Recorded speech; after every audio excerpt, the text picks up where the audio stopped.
রাফায় Israeli আগ্রাসনের মধ্যে ফিলিস্তিনকে জাতিসংঘের পূর্ণ সদস্যপদ দেওয়ার প্রস্তাব পাশ হয়েছে সাধারণ পরিষদে। মিলেছে নিরঙ্কুশ সমর্থন।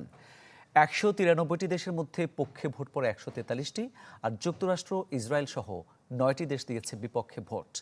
ফিলিস্তিনকে পূর্ণ সদস্যপদ দিতে নিরাপত্তা পরিষদের প্রতি পুনর্বিবেচনার আহ্বানও জানায় সাধারণ পরিষদ। রাফায় ইসরায়েলি আগ্রাসনের মধ্যেই জাতিসংঘের সাধারণ পরিষদে ফিলিস্তিনকে পূর্ণ সদস্যপদ দিতে ও সুযোগ সুবিধা বৃদ্ধিতে তোলা হয় প্রস্তাব। এতে মেলে নিরঙ্কুশ সমর্থন।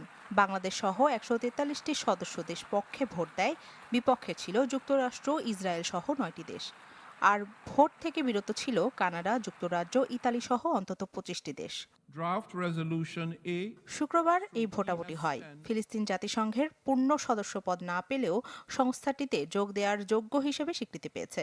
এতে কিছু বাড়তি সুবিধা পাবে ফিলিস্তিন। চলতি বছরের সেপ্টেম্বর থেকে সদস্য দেশগুলোর সাথে অ্যাসেম্বলি হলে বসতে পারবেন দেশটির প্রতিনিধি, তবে ভোট দিতে পারবেন না। এদিকে এই কার্যক্রমের নিন্দা জানিয়েছে ইসরায়েল। সন্ত্রাসী রাষ্ট্রগুলোকে সদস্য করতে স্বাগত জানাচ্ছে জাতিসংঘ, এমন মন্তব্য করেন ইসরায়েলি রাষ্ট্রদূত গিলাদ এরদান। এদিকে গাজাবাসীর শেষ নিরাপদ স্থান